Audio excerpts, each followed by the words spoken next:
Hello, and welcome to the Pottervision podcast, the podcast for every 14 days. Myself, Lucas Kirkby, and a gentleman that some of you might know, Tom Lawrenson. We look at a chapter of the Harry Potter books and we discuss it. Now, this week, we're not just chatting, we actually read a chapter of the books and we're going to read them.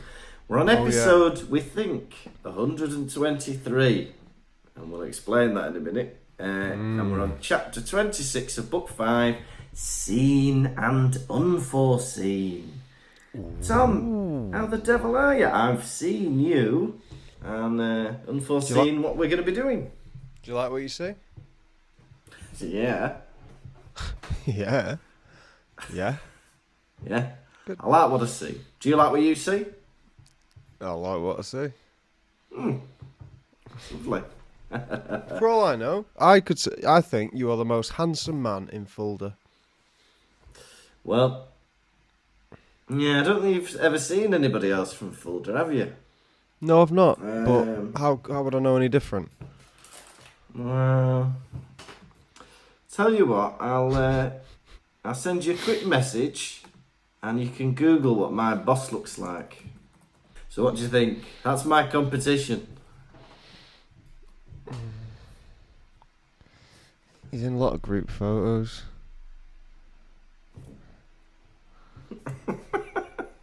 Are you enjoying this exciting start to the episode, listener? I can't tell which one he is. There's so many group photos. Well, you've got a big selection then, haven't you? Am I more handsome than all of them? Baldhead? It might do, yeah? Yeah, I think you're the most handsome man in Fulda. Hey, there we go. What about me? Do you think I'm the most handsome man in Britain?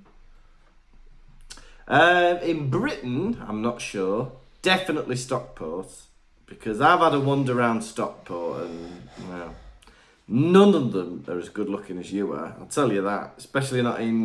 Well, where have we been in Stockport together? Tesco Cafe. Woo woo. Yeah. Where else have we been together? Nando's. No, I think it might be you. Definitely. Yeah, but when you're in Nando's, it's hard to find a time where your eyes are away from your chicken thighs. Oh yeah. And that's not a euphemism, that's the actual chicken thighs they serve at Nando's. Well, I'm very mindful when I eat in Nando's. Try to savour the flavour. Yeah. Funny thing about interesting facts for the listeners. Me and Lucas, apart from the starter that Lucas always gets, that I never have any, he always gets what's it? Cheese? What's that cheese called?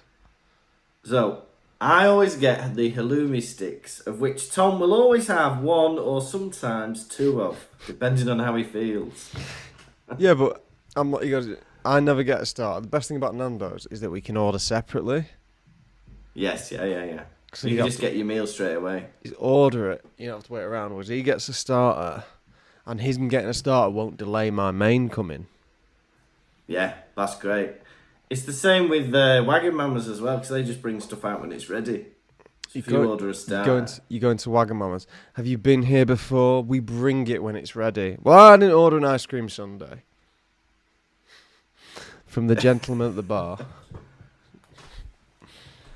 I would go into a bit about that, but I'm sure that's a bit of stand-up that somebody does. Is it Michael McIntyre or somebody? What? He goes on about Wagon Mamas and he's like, oh, the food just comes out, when it's ready in any order. And he's like, have you never cooked it before? You don't know how long it takes. You can't prepare the starters before the mains. No, we just see what happens. Very funny. Very good. Michael McIntyre. And if anyone would like to support up-and-coming comedian Michael McIntyre, he's got a number of DVDs available on his Amazon page. Some stand-up is so funny that I can tell people a new joke I've got and people will look at me dead face like, alright, yeah, might work. But some stand-up is so yeah. funny. You can just tell other people and other comedians joke, and it'll make you laugh. I know, it's good. Well, the thing you can tell when, like, because some big name comedians, you're like, well, I don't really like them, but then you see some of their best stuff and you are still laughing. Yeah. They are the best. I was watching a clip of Russell Howard today, and that was making me laugh. And I've never thought myself a fan of Russell Howard, but talent is talent. He was for some reason went on a drive with Steve Irwin's son, and he was doing stand-up about it. Oh, yeah. He retrospectively, he was asking Steve Irwin's son like a load of weird questions. Like, he sounded like a horny old granddad going like, "Have you got a girlfriend? Oh, I'd love to be, if I was a girl," like saying stuff like that, not meaning to be like porny or anything. But he was like, you got your own zoo, tour around it on a quad bike. Yeah, that's what you should take a girl to do this. And he kept going on about it, making me laugh. I do like Russell Howard. I did tour support for Rachel Fairburn last night in her opening date of her Manchester tour. Oh, yeah. And Any good? Yeah, it was amazing. Such a big theatre, and her show was fantastic as well. She was making me laugh. She was making me laugh a lot because she was talking about men not wiping their bottoms properly. Yeah. Okay, yeah. And she was like, "You can smell them before you see them." She said, "You got full-grown men wandering around with nappy rash in their 30s. Oh, I was laughing. That's very good. Nappy rash in your 30s. Yeah, that's good. Yeah, and are you just supporting her in Manchester? Or are you doing any other dates? Yeah, I think I've not been offered any other dates, so we'll see. No, I think generally, that's good. Like what we did when we had tour support, you get people who are in the town who already live there. That's not what we did. Did we not? For a couple of the dates, we got in people from the town. For other people, we gave them a 3.5 hour lift. We just brought them from Manchester.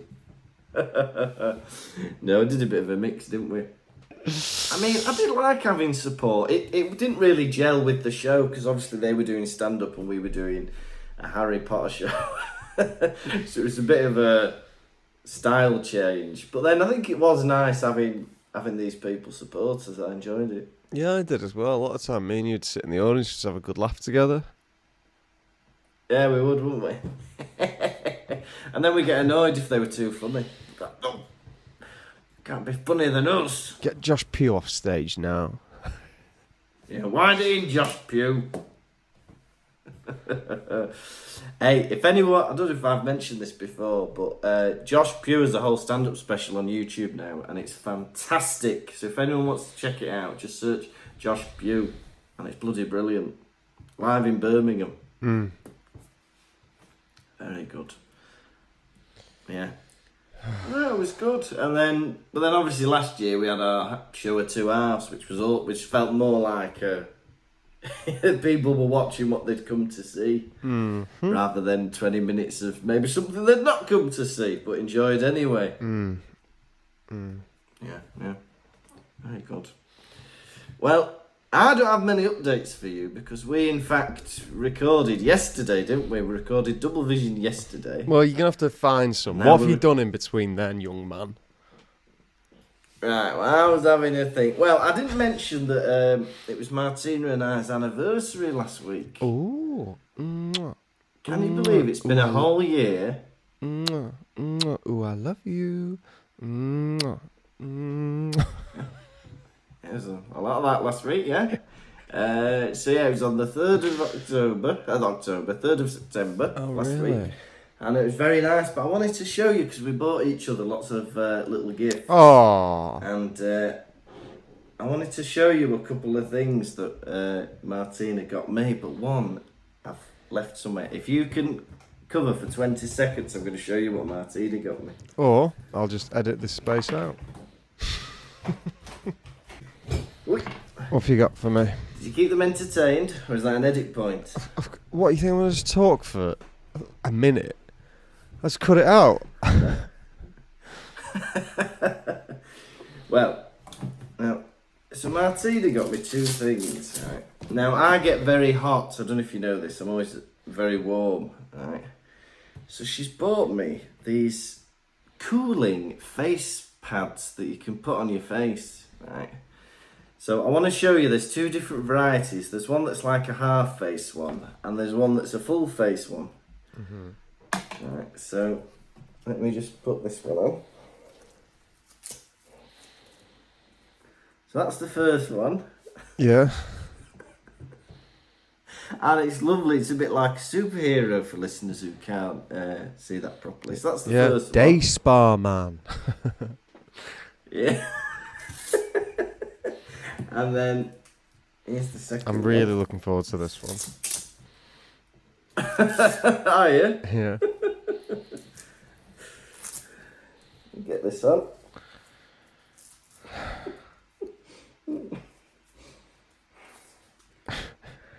Now you look like a super villain. I do, don't I? You should do Pottervision like that. Do you reckon? Hey, it would keep me cool, wouldn't it? Stop me sweating. Take a picture of you wearing that at some point, and I'll make that the image for this episode. I like that. If you ever and ever had an acid through an acid attack, don't say that. If you ever lost the skin on your face, you could just wear that, couldn't you? Yeah. Yeah. But look, I could even still give Martina a kiss. Mwah. Mwah. Like that. Do you like it? That's an interesting gift for Martina to buy you. You know your face is always hot? No. Well, I've bought you this to cover it up. I've loved it. I've been going to bed with either this or the other one on. There's also a couple that just do your eyebrows. What a funny anniversary gift. Hey, I've got you a mask to cover your face up. Well, I may as say this was just one of the gifts that Martina got me. But this is very, very thoughtful. And if you don't want to wear the mask, I bought myself a blindfold. Yeah. Very good. You're taking too much delight in wearing that. I am. Well, I'm enjoying the cold air now on my head. But yeah, so that's that. I'll take that. It's been off. very hot today. Well, Germany, the past week, every day it's been like 28, 29, 30 degrees. It's not been nice. What's German for hot? Heiß. Heiß, Your Honour. It's iced heist. Yeah, and a heat wave is Hitzewelle. Hitzewelle, Your Honour. It's a Hitzewelle, yeah? That's why I went into the bank wearing that. It was hot, Your Honour. That's why I had it on. But yeah, but she got me that, and it's quite poetic, really. I'll be the judge of that. To go against the cold, she also got me some hot sauces. Okay, how's that poetic? So I don't know if you've heard of crazy bastard sauce. Have you heard of crazy bastard sauce? I have not. Well, let me tell you something about crazy bastard sauce. Well, maybe it's German. Oh yeah, it's made in Berlin. That's why you might not have heard of it. But children are not allowed it, and there's about 6 bottles. But I thought I'd show you the spiciest ones. So there's a rating out of 5. This is Trinidad Scorpion and Clementine. So that's that one. Oh, not the. And that's 5 out of 5. Not the Clementine. No, and then there's this one, which is Carolina Reaper and Blueberry. And these two are pretty whatever. But I thought I might give them a go while I'm on the pod. Don't do that. It'll make we had plenty of dead air with the mask. I don't need you covering up being unable to talk on an audio format of entertainment. You don't want it? I thought that'd be quite man funny. thinks he's on fucking Hot Ones. He's doing Jackass on the pod. I'm thinking of shoving this cactus up my arse for the pod. Right, why would you do that? For the listeners, right, you're on a Harry Potter podcast, am I? Yes. I'm thinking of putting honey all over my head and walking into a beehive. I think covering myself in salmon and lying in a bear's lap. I think that'd be quite nice. Because you're giving it to the bear, aren't you? You're lying there offering it to it. I think if you were like, ooh, running away with a bit of salmon, they might get aggressive. I don't know. I think if... I don't know. Who knows? I don't. If only we were in a car with Crocodile Thingy's son. He's not Crocodile Dundee. What's he called? Crocodile Dundee's son. Whatever he's called. Steve Irwin. And what's his son called? Berwin? Berwin Irwin. Oh my god, if you want a good laugh, look up Steve Irwin's son, whatever his name is, right? Look him up on TikTok. Oh, yeah. Or Instagram. And then just look at the comments. They're not funny comments. It's millions of strangers not trying to be funny, but commenting on every video he appears in going, your dad would be very proud of you. Oh, no. That must be the worst. Trying to make your own content. You're like, oh, hi everyone, this is a cow. Nice bloody cow. Milk it. Your dad would like this. Thank you. Thank you. I might do that on your videos, even though your dad's alive. I think that'd be quite funny, and your dad would like this. No, not always. Yeah. My dad tells me when he don't He'd like love something. Hurts my feelings, but that's your dad. That's my dad. That's your dad, yeah. He tells it how it bloody is. Oh, what do you think about this XL bully bulldog going on a mall in Birmingham and attacking 11-year-old girl and two men? What do I think about this XL bully bulldog going around Birmingham attacking an 11-year-old girl and two men? Well, it's the first I've heard of it, and I'm going to be honest, it's a lot to process. There's a lot for me to think about from that introduction. My initial impression is that it's bad.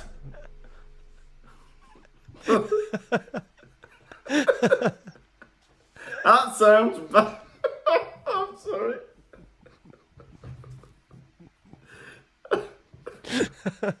Oh dear. Yeah. That's both of them. We're in agreement with that. I think it's bad. Yeah. That sounds awful, and I'm sorry for this response. Yeah. Yeah. It's just how specific it was, and I've not even heard of it. Yeah. My initial bad. response. It's bad. It's bad. It's bad. I think it's bad as well. Yeah. Has he been? Oh, sorry. Has this guy been The apprehended? dog. Yeah, they put him in puppy cuffs. They put him in paw cuffs. Oh, it's a dog. It's a dog. XL bully bulldog. I just said XL bully boy. I was like, who's this bully walking around? Thought I meant fat man. People? A Giacomo type figure has been wandering around Birmingham attacking a little girl. Come here, little girl. I'm going to punch you. I'm going to maul you. I'm going to bite your hand. Oh, right. Are the victims alive? Yeah, no one's dead.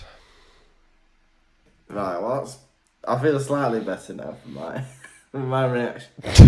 Just an what a way to describe a slightly overweight attacker, an XL bully boy. Imagine that. It's got to attack. Wanted. XL bully boy. That is bad. Mm. Yeah. Makes me. Yeah. It's very sad.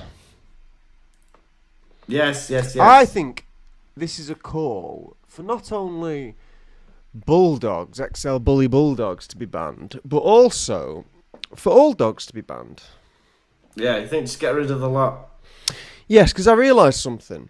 I cannot walk around on pavement and enjoy a nice day. You cannot look at the architecture of everything around you. You can't look at the clouds and the blue sky.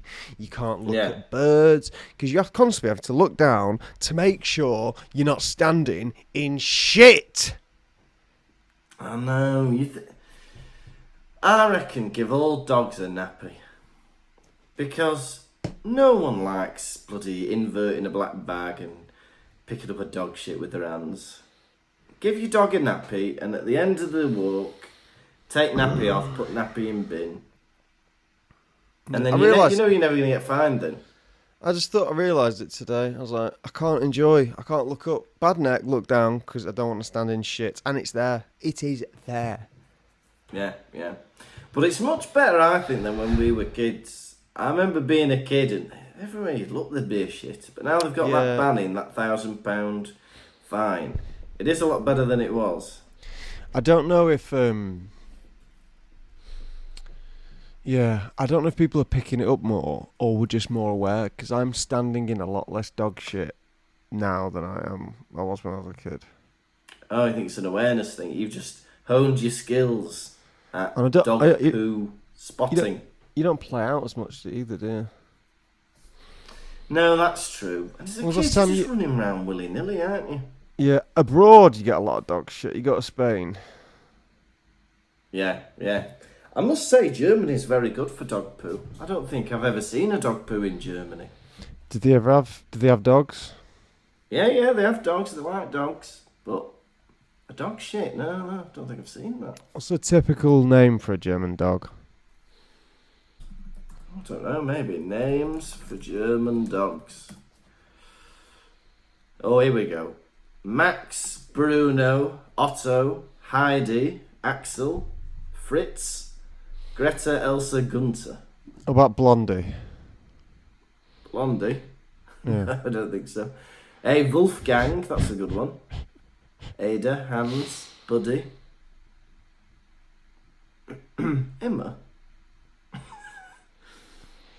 I think Blondie might have been a German dog at one point. Maybe. Yeah. Don't know. So maybe Germans. I do like the idea of dogs having a human name. Rather than Woofy, I'd like it to be called like Clive or something. I've had 2 dogs. One was called Barky. Yeah. Which my dad said he felt like an idiot calling him. Yeah. And dogs run off and you go in, Barky! Barky! I think Barky's a good name. I chose that name as a little boy. Yeah, I like that as well. What do you want to call the dog, Tom? Barky. And then later on we had 2 more dogs and they were called George and Betsy. Oh, that's nice. George and Betsy. Human names. Yeah. Well, my sister named our cat Fluffy. If you could go back, would you rename it something else? No, she was always Fluffy to me. I'd rename it. Would you? What would you rename my childhood pet? Lucas 1. Lucas what? Lucas 1. Lucas 1, yeah. What would that make me? Don't want to say. That would be Lucas 2. Right, this cat, sorry mate, you've been downgraded. This cat's now Lucas 1, and you, our son, are now going to be referred to as Lucas 2. You'd like that? Yeah, but don't be getting your passport changed too quickly. We might be getting another pet and you could be downgraded further. You'd like being Lucas 2, because I think the pressure would be off.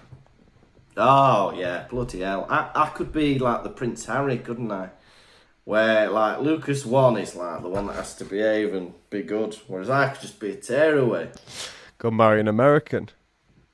Yeah, marry someone from abroad. He did that. Yeah, maybe Germans are just better people if they pick up dog shit. Maybe they are better than Brits. It's hard to say, but they're different. I don't know if not comparing them to the UK, but in general they seem to be very clean. They follow the rules very well, and have you ever seen? punctual. Have you ever seen a German man piss himself? No, don't think I've ever seen a German man piss himself. Have you? No, have you no. ever seen an Englishman piss himself? I've seen Bootlegger. There was a picture going viral of Bootlegger recently of him just like sat in someone's garden having pissed himself. Oh, it's Bootlegger. That's your hero, Yeah. Bootlegger. Despite only ever seeing about 2 videos with him in, he's my hero. He's Welsh, he's got a funny looking head, and he likes to piss himself. And you wanted to meet him more than anyone in that famous episode where I was like, what celebrity do you want to meet? And you said, Bootlegger. Right, he wants to meet Bootlegger. A man who you could probably just drive to his house, you could probably just hire his plastering services and he would come to your house and plaster for you. Yeah.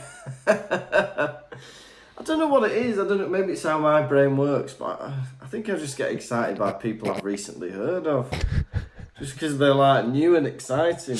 Yeah, but like this XL Bully Boy sounds exciting.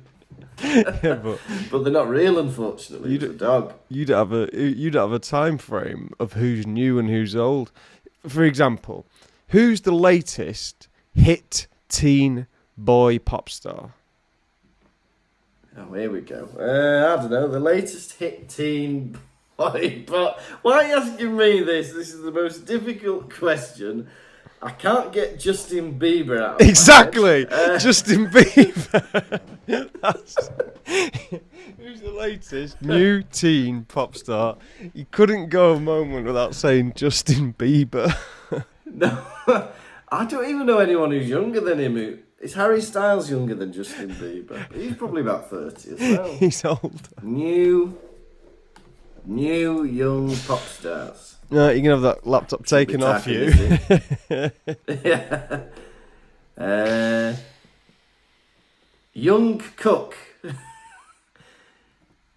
Hey, Billie Eilish, but she's female, isn't she? Yeah, unfortunately, Billie Eilish is female. Yeah, what about Young Cook? Who the fuck is Young As Cook? the lead. He's from the K-pop group BTS. You're closer to career He's than a I young am. cook as well as a young singer. That's 2 different skills. Shawn Mendes, he's 25. I don't know half of these. Maybe they don't have teen pop stars anymore. Zendaya, I thought she was a singer. I thought she was an actress. Right, I'm no good with this. Hey, there's a guy called Khalid who's 22. Hello, Khalid. I'll say him now. The Kid Leroy from Australia. He's 17. I might just say him for the next 15 years. Well, memorise his name and get ready to say him. Yeah, all right. The Kid Leroy. Right, all right. Pretend we've edited it. Go on, ask me that question again. Who's the latest teen boy pop star? Hey, it's got to be the Kid Leroy, I reckon. He's a kid and he's called Roy. He's the Kid Leroy. Yeah, I like all his songs. I'll have to get back to you on that one. It's the Kid Leroy. Yeah. Oh, who do you know that's new and upcoming then? I don't know. I don't follow that. I don't follow any of that. But No, I don't. congratulations to you and Martina for being married a year. Well done. Is that what you say to someone when they've been married a year? Yeah, the congratulations or well done. I think both of those work fine. Celebrations. Congratulations, celebrations. Congratulations and celebrations when I tell everyone that you're in love with me. It's a very vain song, Cliff Richard. Yes, Cliff. Also, what do you think of this song? Come on, come on, come on, come on, come on, come on, come on, come on, come on, come on, come on. Do you like that song? Is that Cliff as well? Would you like it? Yeah, I like that. Well, you're enjoying Leader of the Gang by Oh no! Gary Glitter. Oh, I didn't mean to announce this song, listeners. I was led down the garden path. Look at that. I sing him. I didn't like what I was singing. I thought this is horrible as I was doing it. Come on, come on, come on, come on, come on, come on, come on. If you want to be I my listened gang, to Teenage Sensations, Justin Bieber and the Kid Laroi, and so I won't know anything I about. listen to men who lust after Teen Sensations. God. Do you want to be in my gang? It's up to you whether you cut that bit out or not. I'll leave that with you. I think I've come out all right after that conversation. What about yourself? I'm the leader. I'm the leader. I'm the leader of the gang. All right. He's the leader of the gang. Now, Tom, are you ready for a chapter 26, book 5 rundown? Yes, please. That'd be lovely. Seen and Unforeseen. Harry's article has been published and everyone's reading it. He's getting mail. Some people believe him, some people do not believe him. And Professor Umbridge has got the ump that this thing has been published, and she bans the Quibbler from being read by any Hogwarts student, which of course makes it more enticing. The children are more excited about reading the Quibbler. It becomes a bestseller, and people start believing Harry's story about Voldemort being back. But apart from that, he's still doing his occlumency lessons, and he actually decides to turn the tables on Snape and go into his mind a bit, and he sees a little boy crying, scaring him. Who's that with sallow skin and a hook nose? I don't know. Maybe we'll find out later. But Snape's surprisingly all right with that. And then next thing you know, Professor Trelawney's crying in the hallway because Umbridge has sacked her. Horrible. And she's trying to get rid of her, and Dumbledore's like, well, you might be able to sack her, but you cannot choose who I have over to sleep. And she's like, right, annoyed. So Trelawney gets to stay at Hogwarts, but she is no longer a teacher. But who should replace her? None other than the man-beast with fantastic abs, Firenze. He's the new, not transfiguration, he's the new, what's it called? Divination teacher. That's the end of the chapter. Somebody getting hired for a job. Host the Pottervision podcast. What's it fucking called again? Magic teacher, that's it. She's the new magic teacher. She's the new teacher of magic. We actually got an email the other day from someone who said, I know a lot about Harry Potter, and because there's a lot of the time when you don't really know what's going on. So if you want, I could be on the pod as well, and you could refer to me when you don't know anything. Well, it just changed the podcast completely. Just me and you just asking questions. Who's this again? Harry Potter. Yep, Harry Potter's the title figure. Right. And what's his problem? Don't have a problem. His parents are dead. How'd that happen? Voldemort killed him. Right. And who are you? I'm your carer. You're in a nursing home. And what podcast is this? You're not on a podcast. You're in bed, about to be put to sleep. Lovely. Yeah, so I kindly said that we didn't want to change up the formula and have a Richard Osman type expert next to us. And also, it's hard enough arranging this with our schedules, isn't it?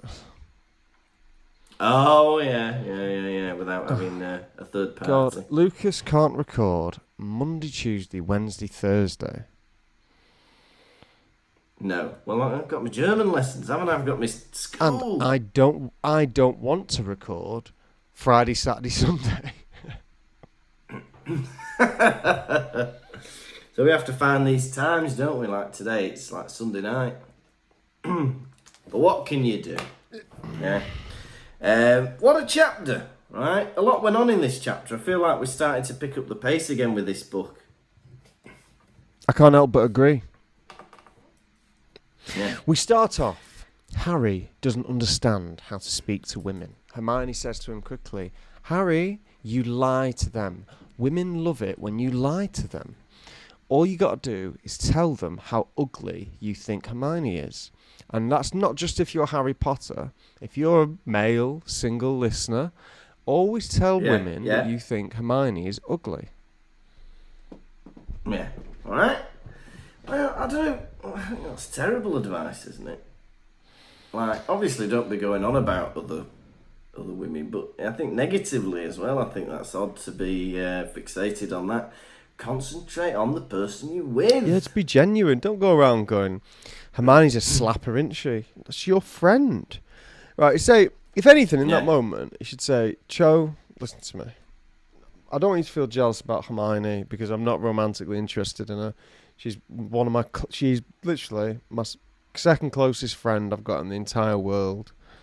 I don't see her in that way, but we are trying to solve the old puzzle of who killed my parents. So, me and Hermione are working on this project together. So if you can't handle that, I don't know what to tell you. Well, Harry, that's all well and good, but everybody knows who killed your parents. It was Voldemort. Right. Just get out a pen and paper. Who's that? He's the Dark Lord. Voldemort. Point. Voldemort. So Vol meaning flight, day meaning of, and mort meaning death. Flight of death. Yeah. Flight of death, yeah? Do you like that? Lord Flight of Death. It's not an anagram for anything, is it? I am Lord Voldemort. You're Lord Voldemort? No. No. Cho, I'd just break up with him. He's dense. You're trying to have a coffee with him, and that's what you end up doing. Disgusting. Yeah. But, Harry's a dafty and Hermione's trying to help him. Whatever. And then Ron's like, oh, you should write a book, Hermione. Things girls say and what they mean. Don't know, really. I wouldn't like to write a book about any advice giving. Fantastic. I'd be scared of... Fantastic bitches and how to lie to them. Hey, that's good. Very good. Dangerous dogs and where to buy them. Oh. XL bully boys and how to avoid them. I know what you are. You're just an XL bully boy, aren't you? You can't push me around. Me and my daughter. I can. You can. Yeah. Now, Quidditch is carrying on, right? And Quidditch practice is awful, right? They keep losing, don't they, this new team of players. And it's only going to get worse because a lot of their best players are leaving next year, aren't they? So next year, there'll be no Fred and George.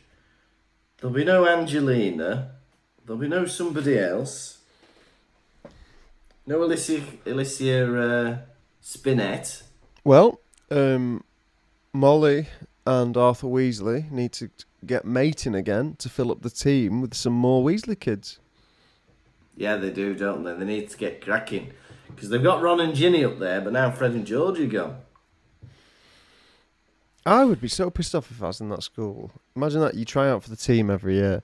Why are the Weasleys getting on the team every year? Or is it they're just working class people are better at sport? I don't have any idea about that. Sure. Don't know. Marcus Rashford. Yeah, well, he's very good, isn't he? Football. I think he was working class. Who's an upper class sportsman? A rugby player? Don't know. I don't know. Well, maybe, I don't know. Yeah. But I'm glad that... I feel like this is actually quite an interesting Quidditch plotline. The idea that half the players have left and now they're struggling and being shit for once and losing all the time. I quite like that. storyline. It's better than Harry somehow winning every game he plays in. Yeah. Imagine. Well, it's bloody stupid. Go on. I was going to say, so Harry has done an interview with the Quibbler, Luna Lovegood's daddy, for lack of a better term. Yeah. Yeah. Daddy. The owls come flooding in to the Great Hall, dropping 5 letters on Harry's whatever. Yeah. The owls are knocking over salt and pepper. Imagine how much owl shit and feathers are landing in people's breakfasts. There's got to be so many. But why are they in the breakfast hall?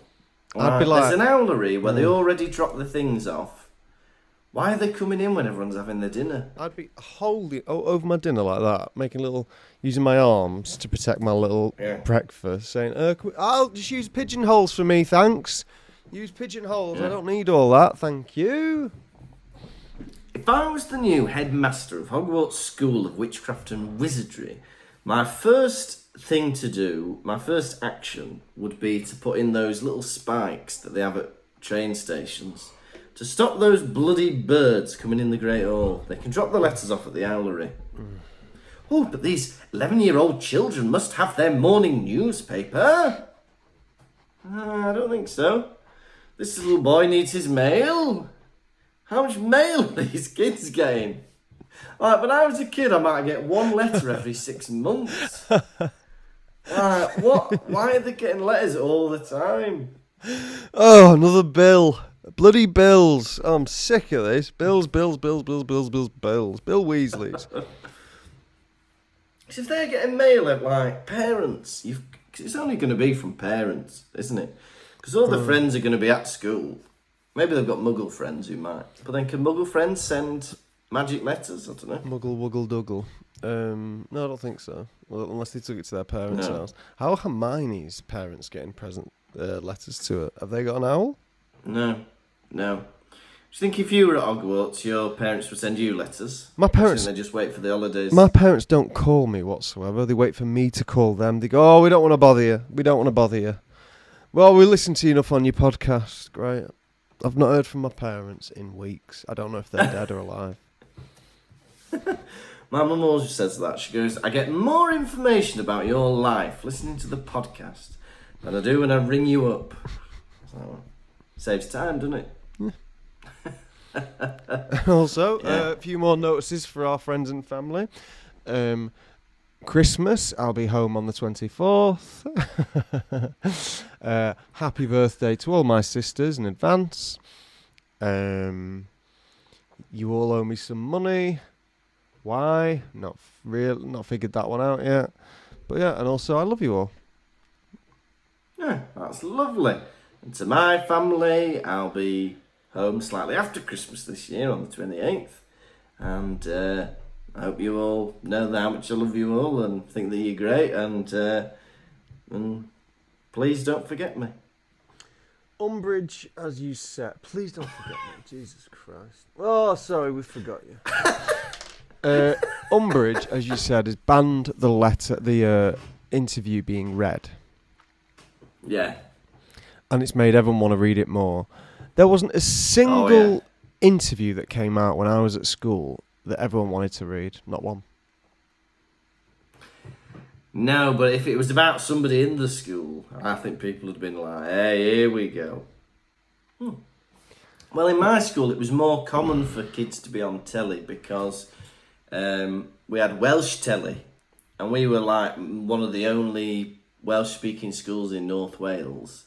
So oftentimes, kids from our school would end up being on the Welsh telly doing something. Well, I was on a science programme in the audience. It was like a kids' science show called Atom. And we were in the back going, woo! Whenever they did an experiment. I went to Wales to look at university there when I was in sixth form. And never in my life had it dawned on me there was a place in the UK where they spoke a different language. Oh, yeah. So I was in this, like, I don't know, property where we were staying. Put on the television, and a different language came out, and it sounded more or less in a British accent, but they were talking Welsh, and I was like this. Right. 16 I was. Is that too old? 17 maybe? Very much so, yeah. Very much so.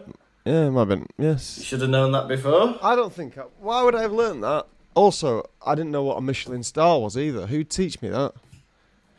Never did my parents sit me down and go, there's a place in the UK where they speak a different language. No, they never did that. They never did that, no. Well, shame on your parents, actually, because every child should learn that. It goes like this. Birds and the bees, there's a Welsh language, and also Michelin stars, right? Those are the three things that you need to sit down with your kids, maybe when they go to high school or something like that, and, you know, they need to learn these facts of life. That's fun. Yeah. Don't get them confused, though. If someone says to you, what's a Michelin star? Don't say, it's where a man puts his penis in a vagina. Bloody hell. Gordon Ramsay's got 5 of them. Ooh. Ooh. I wish I could gurn. I might get rid of all my teeth so I could gurn properly. I knew you'd be into gurning. Whenever I've seen that picture, maybe I'd get bored of it though. Of someone gurning next to the Queen, and she was like this, like. No, you've mentioned that before, and now I must see it. A picture of someone gurning next to the Queen. Gurning Queen. How do you spell gurning? Is it with a U?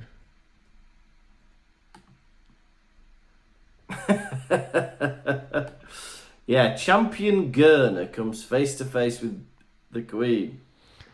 Oh, that's not nice. But her face is very funny. Yeah, well, fair enough. I absolutely hate it. I hate it so much. Don't gurn at the Queen. That's probably why she died.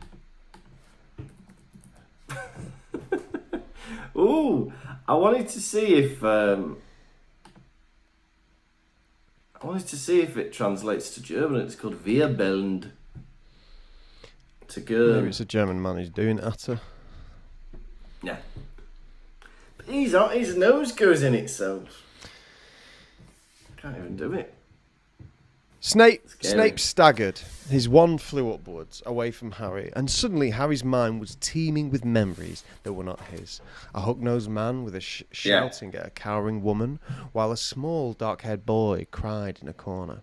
A greasy-haired teenager sat alone in a dark bedroom, pointing his wand at the ceiling, shooting down flies. A girl was laughing as a scrawny boy tried to mount a bucking broomstick. Sounds to me that Professor Snape has his own prisoner of a teenage boy in his house. It's obvious that this hook-nosed man is Snape, shouting at a cowering woman, I don't know who that is, another prisoner perhaps, while a teenage boy with greasy hair is like in... Snape, this boy should be in school. Oh, that is Snape, isn't it? I thought it was just Snape at different parts of his life. Oh, was it? He's not got some teenage boy back at the flat in Burnley. Barnsley or whatever we said. Wasn't it Bradford? Oh yeah, maybe it's Bradford. I know it was Northern with a B. It's Burnley.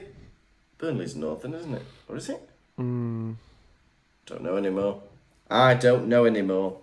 Now, you're skipping ahead, right? I want to talk about the shoddy tactics of the Gryffindor Quidditch team. Jesus fucking Christ.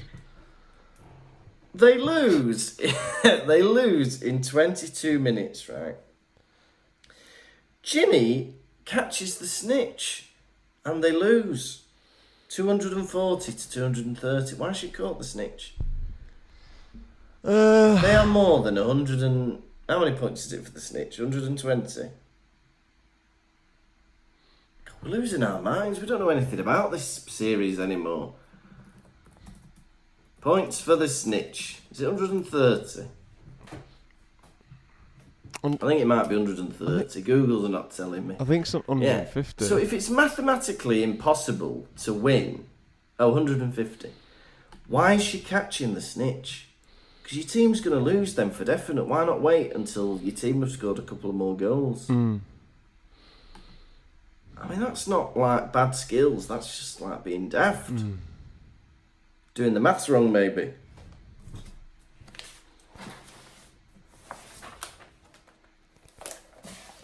Now, Malfoy, so this interview in the Quibbler, right? Harry has told all. He has revealed the bloody lot, right? Malfoy, Crabbe and Goyle are annoyed that their dads have been named as Death Eaters. Right? I would be as well, right? Harry's going around, yeah, I've told my truth. I had to tell the truth about Lord Voldemort. Did you have to mention that our dads were terrorists? That really affects us in school. Does it? Yeah. Why?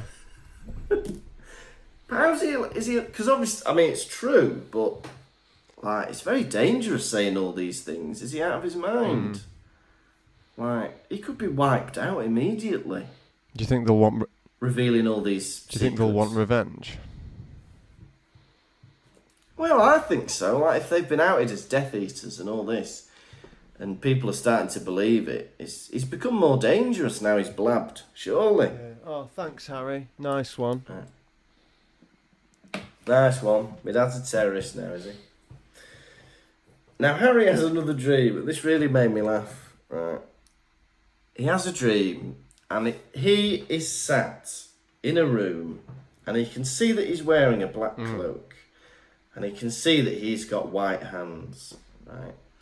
And he's talking to this guy called Rookwood, right? And he's speaking in this voice, and he's annoyed that this thing hasn't been retrieved from the Department of Mystery, right? And then it says he turns to the mirror, right? And when he sees himself, he screams, "Ah!" Harry, you'd not worked out you were Voldemort before then. all the clues were there. Why is he surprised that he's seeing Voldemort in the mirror? White hands, torturing a man. That's probably me. Man calling me my lord. Okay. Voldemort! Oh! I can't believe it. Calling me my lord. Well, I'm the boy who lived. That's not died down just yet. Could be my lord. This new article in the Quibbler has raised my status a little bit. A lot more people believing me, apologising to me. Thank you very much. I got Seamus Finnegan on side. Yeah, I suppose I'm a lord, aren't I? Yeah. Well, just a quick look in the mirror. Christ! Voldemort. And then he wakes up and he's like, "Oh, I don't want to tell I don't want to tell Dumbledore. I'm sick of telling Dumbledore." So, alright, let Voldemort win then. You're not going to tell Dumbledore, the only man that can help. Right, alright, Voldemort can take over the world then, because you don't want to tell Dumbledore.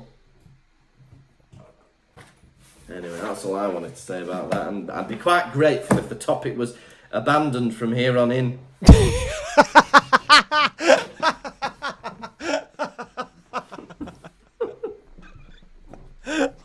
Where have you learnt that? I don't know, just thought I'd decide that I'd had enough of the topic. Bringing something up yourself, then going, and I'd be quite grateful if the topic was abandoned from here on in. Well, you brought it up, so I'd be. Sounds like a League of Gentlemen character. Does And I'd it? be quite happy if the topic was abandoned from here on in. Well, you brought that up. Well, Oh. Oh. Yeah, well, we've had enough of it now. Now, Umbridge is going further and further with her authority, right? And it comes to a head here where she sacks Professor Trelawney. And I feel very sad about this. How do you feel about that? Yeah, she shouldn't have done it because Professor Trelawney is teaching a magic lesson. Yes. Either all of it's okay or none of it's okay. Yeah, exactly.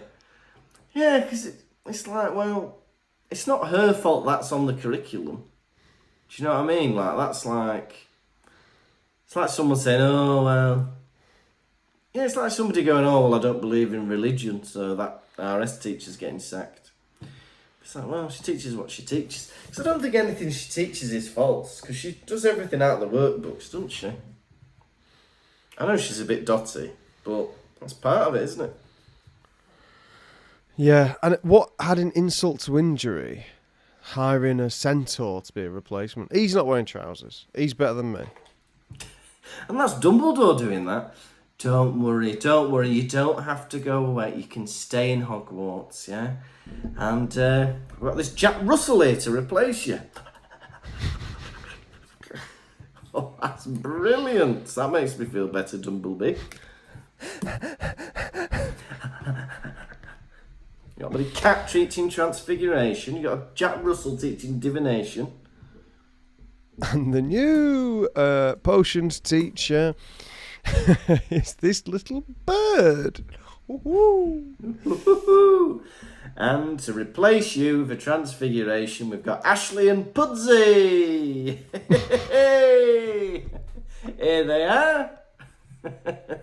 It's Rod, Hull, and Emu. They're going to be teaching divination from now on instead of you. Get off, Emu! Get off! Right, can I just say I'm offended? You've got Shrek teaching care of magical creatures. You've got a centaur doing this, a cat doing transfiguration. Someone with sallow skin teaching potions. So, hey, I'm not one of them. Oh! Hey, I'm a man. Well, agree to disagree. Yeah. But I tell you what, it's fantastic to see the teachers at loggerheads. It brings a real bloody sense of seriousness and drama to Hogwarts that we have not seen before. Yeah. Yeah. And I forgot about, because he's not in the film that Firenze becomes the teacher. I forgot that he becomes the teacher. But I'm excited to see those lovely abs back. Yeah, well, at least you get to imagine them, don't you? Yeah, that's true. Well, I can always look at Jim Kay's picture book. Maybe he's drawn him. Yeah, or I'll draw it for you if you want. Yeah, alright, you can draw it for me, that'd be nice, yeah. But they are good at divination, aren't they? They look at the stars and predict things from the stars. Now, Tom... Because thing is, stars are suns, aren't they? Faraway suns. That's right, Tom, yeah. Stars are faraway suns. Yeah. If I was a not sun a Michelin down... star, though. That's not a sun. Yeah, that's when a man shags a woman and makes a baby, isn't it? Exactly, yeah. Okay, carry on. If I was a faraway star and I noticed a topless man trying to predict the future using me, I'd say, I'm nothing to do with you. I'm a sun. Right, us lot, we've got nothing to do with your future. We're just hanging out. You and your We're doing our own abs. thing. We've got our own people, alien people down here. Yeah, they worship us. Stop looking at us. Yeah. Now, Tom, how many rippling-abbed teachers... Oh, no, you asked me, sorry. You asked me. I do. I don't know what's going on. Lucas, how many rippling abbed... Actually, how many rippling abs out of 5 are you giving this chapter? I really enjoyed this chapter. There was a lot going on. It felt quite episodic. There was lots of different things happening. But yeah, the tables are finally turning on public opinion, in Hogwarts at least, about Harry. People starting to believe him. Seamus Finnegan's starting to believe him, right? That's exciting. Things are starting to change, which could mean that more things will change in the near future. Umbridge continuing to turn the screw. Trelawney getting sacked, a very sad moment, but I like that Dumbledore stood up for her. Firenze is a big reveal at the end. I liked it. I'm going to give this 5 rippling abs out of 5. Couldn't agree more. For me, this chapter is what I'd been looking for. Things are happening. Not, all the things you mentioned. Yeah. And also, I've had a great laugh with my mate this week. I can Yeah. give this chapter no less than 5 rippling abs out of 5. Lovely. Right, Lucas, are you ready for quiz? Yes. Quiz. Question 1. What publication was Harry interviewed in? The Quibbler. Correct. Question 2. What age did Ginny start rummaging round the broom cupboard and start flying brooms? Oh. I'm going to say 7. Correct. Question 3. Is that right? Yeah. Question 3. How well did this copy of the Quibbler sell? Well, it was a sellout. He had to print more copies. It was a sellout. Question 4. Who replaced Trelawney? Firenze. 4 out of 4 so far. And finally, question 5. Who is Kylie Jenner dating? Oh, no.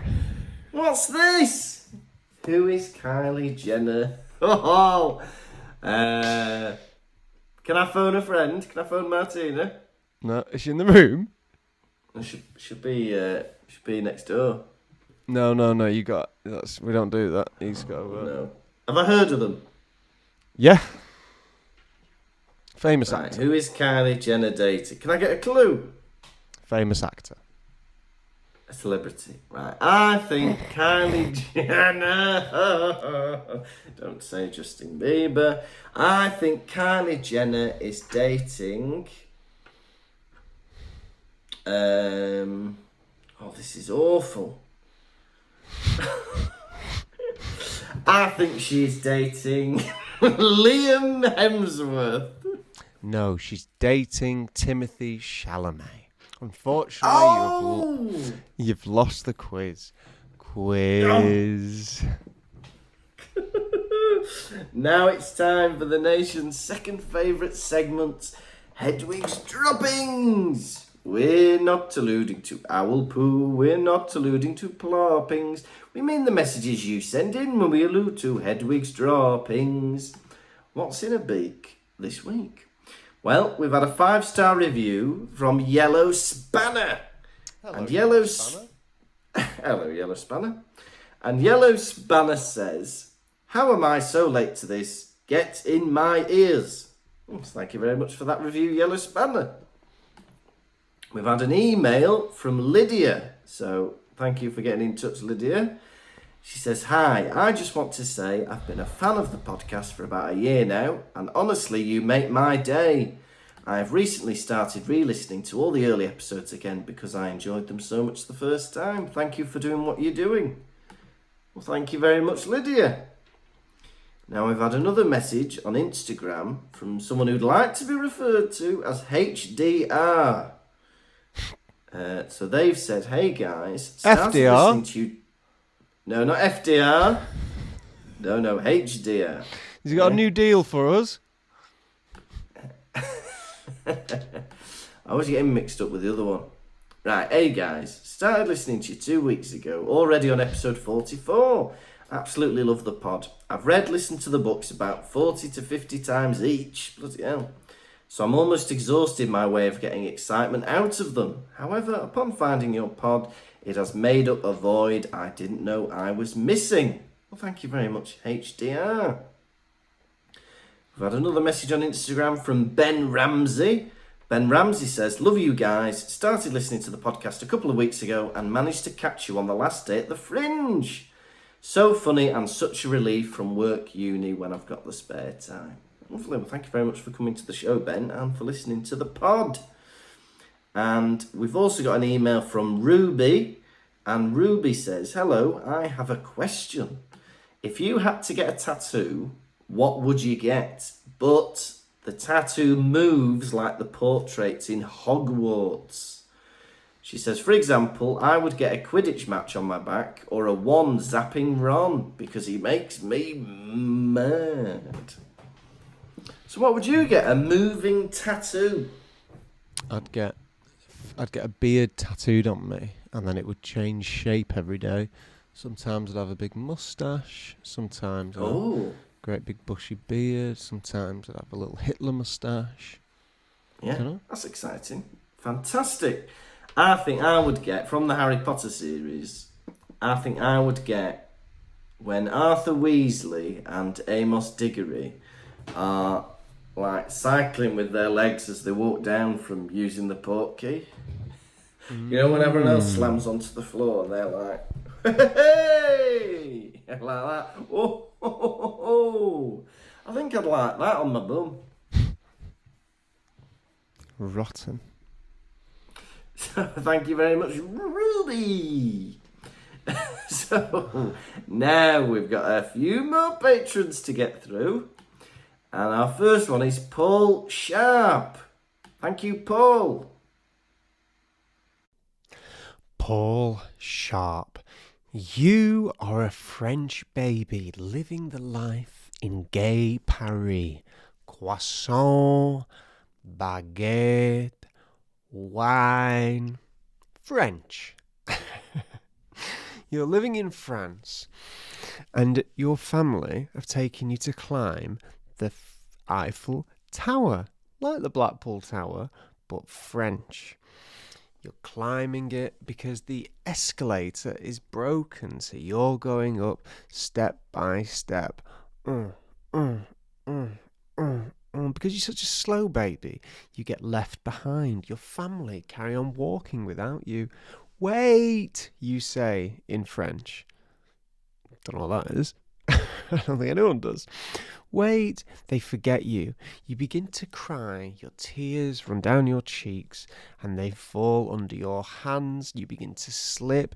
You are tumbling down the steps of the Eiffel Tower. You are 44 flights up, rolling down and down and down until, an unlikely tourist, me, because I don't want to go to France, I am there. I catch you and I meet your parents at the top, hand you back, and give them a right telling off. Lovely. Next we have Charlotte May. Charlotte May, you are a baby Harry. You are on safari. You are on safari. But you've decided that you don't fit in with your family anymore. So you've got out of the 4x4 and you've wandered into a lion's den. The leader of the lion, he takes one look at you.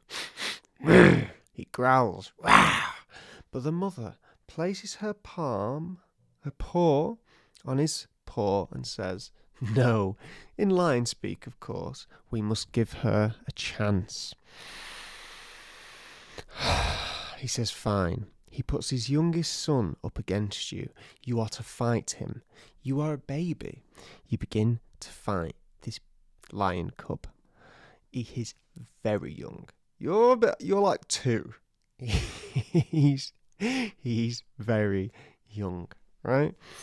You take this opportunity to run up at him. Before you get there, he scratches you across the face. Yeah! You jump upon him and gouge his eyes out. All the lions in the lion's den are staring aghast. They say, no, don't blind him. You show mercy. You release your thumbs. They take such respect on you, they let you stay in the lion's den. I am watching the whole thing from afar, and I cannot believe what has just happened. I blow 5 kisses. You didn't even know I was there. Right, next we have Amy Ann. Amy Ann, you have the nose of, I don't know, an anteater or something. An animal with a very good nose. Can you imagine one of them? You have spied upon a windowsill someone baking, yeah? Smells good. What are they baking? You are lured over there by the scent. Peep your eyes into the kitchen and see a mother there baking some shortbread. You think, oh, that's nice. She places it on the windowsill to cool. You place your hand up to steal some shortbread, and she grabs your hand and pulls you inside the house.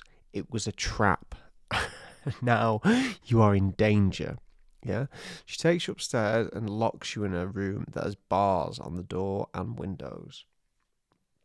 That's you now. That's where greed and gluttony and thieving has got you. I spy the whole thing from across the road. I climb in the window. Confront the woman. The shortbread she tries to tempt me with. I have a bite, but then I think to myself, what am I doing? I hand it back to her and I said, actually, why don't you eat it? I start putting it in her mouth. Not forcefully. It's just so tasty she can't stop eating it. She cannot stop eating it to the point where she passes out and is sick on the floor. I run upstairs and lock you from the room and... Right. And that was Hedwig's Droppings. This has been the Pottervision podcast. Thank you so much to everybody for listening. We are doing loads of things on Patreon. There's loads of new stuff happening. We've got bonus episodes, and also we're going to be doing a Halloween live record of the podcast for all our patrons. So it will be on the 29th of October at 4 p.m. UK time. And all you have to do is be a patron on any level, and you can join us, and you can join in on the chat while we do the podcast live, and you can ask questions and things at the end, and add in your own inputs. So that'll be lovely, nice Halloween celebration. And we're hoping to do a few things in January perhaps, but we'll let you know about that nearer the time. Next time, we were on episode 124, episode 27 of Book 5, The Centaur and the Sneak. You have been a Michelin-starred Tom Lawrenson. And you have been the Welsh-speaking Lucas Kirkby. Goodbye.